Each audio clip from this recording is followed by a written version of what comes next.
નમસ્કાર.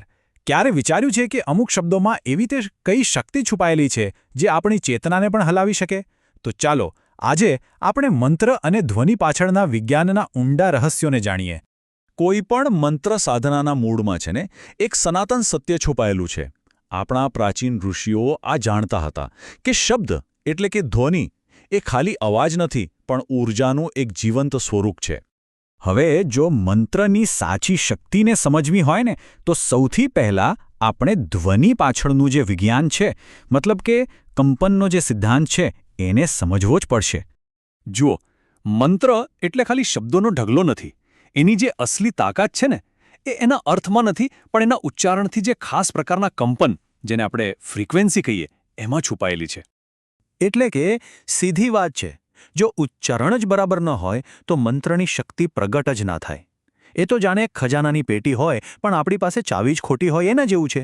ખજાનો તો અંદર જ છે પણ તાળું ખુલશે નહીં. સારું, તો હવે એક એવી વાત કરીએ જે મોટાભાગના લોકો કરે છે, પણ ચાલો એની અસરકારકતા પર એક સવાલ ઉઠાવીએ. એક સવાલ ચોક્કસ થાય કે લોકો હજારો લાખો જપ કરે છે છતાં એમને ધાર્યું પરિણામ કેમ નથી મળતું? આટલી મહેનત પછી પણ અનુભવ શૂન્ય, તો પછી ભૂલ ક્યાં થાય છે? આનો જવાબ છે ને આપણા અભિગમમાં, એટલે કે આપણી રીતમાં છુપાયેલો છે. એક બાજુ છે યાંત્રિક જપ, જ્યાં બસ માળા ફેરવીને ગણતરી પૂરી કરવાની હોય, અને બીજી બાજુ છે ભક્તિમય ઉચ્ચારણ, જ્યાં દરેક શબ્દની શુદ્ધતા અને એની પાછળના ભાવ પર ધ્યાન અપાય છે. અને આ જ છે મંત્ર વિજ્ઞાનનો સૌથી મોટું રહસ્ય. મંત્રની અસલી શક્તિ એની સંખ્યામાં નથી પણ એના એકદમ સાચા ઉચ્ચારણમાં છે. આને ફરીથી એ જ રીતે સમજીએ. ધારો કે દરેક મંત્ર એક શક્તિશાળી તાળું છે, તો એને ખોલવાની ચાવી કઈ? એનું શુદ્ધ ઉચ્ચારણ. બસ આટલી સિમ્પલ વાત છે. ખોટી ચાવીથી તમે ગમે તેટલી વાર પ્રયત્ન કરો, તાળું ક્યારેય નહીં ખુલે.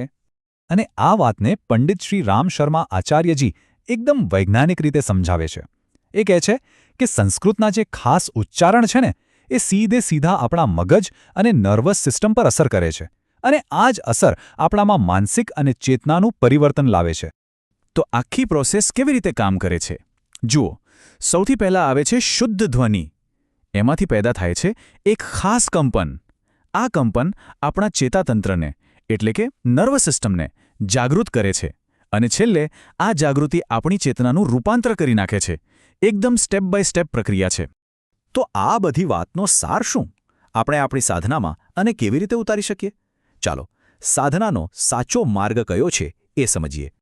આ એક વાત બરાબર મગજમાં બેસાડી દેવા જેવી છે. શુદ્ધ ઉચ્ચારણ અને પૂરા ભાવ સાથે કરેલો માત્ર એક જપ મશીનની જેમ કરેલા 1000 જપ કરતાં પણ વધારે શક્તિશાળી છે. બસ આ એક વિચાર જ આપણી સાધનાની આખી દિશા બદલી શકે છે. અહીં મહત્વ સંખ્યાનું નથી, ગુણવત્તાનું છે. તો આપણે શું શીખ્યા? પહેલી વાત, ઉચ્ચારણની શુદ્ધતા પર ફોકસ કરો. બીજી, ગણતરી ભૂલી જાઓ અને ભક્તિ પર ભાર આપો. ત્રીજું, ધ્વનિને એક વિજ્ઞાનની જેમ સમજો. અને સૌથી અગત્યનું, યાદ રાખો કે સાધનાનું સાચું માપ એની ગુણવત્તા છે, જથ્થો નહીં. એટલે મંત્રની સાચી શક્તિ સુધી પહોંચવાનો રસ્તો માળાઓના ઢગલામાંથી નથી જતો. એ રસ્તો તો શુદ્ધ ઉચ્ચારણ અને સાચા દિલથી કરેલા સમર્પણમાંથી પસાર થાય છે. સાચું ઉચ્ચારણ કરશો તો જ સાચું ફળ મળશે. અને અંતમાં એક સવાલ, જો એક શુદ્ધ શબ્દમાં આટલી તાકાત હોય કે એ આપણી ચેતનાને બદલી શકે, તો વિચારો, આપણે રોજબરોજ જે બોલીએ છીએ, આપણી પોતાની વાણીમાં કેટલી બધી શક્તિ છુપાયેલી હશે.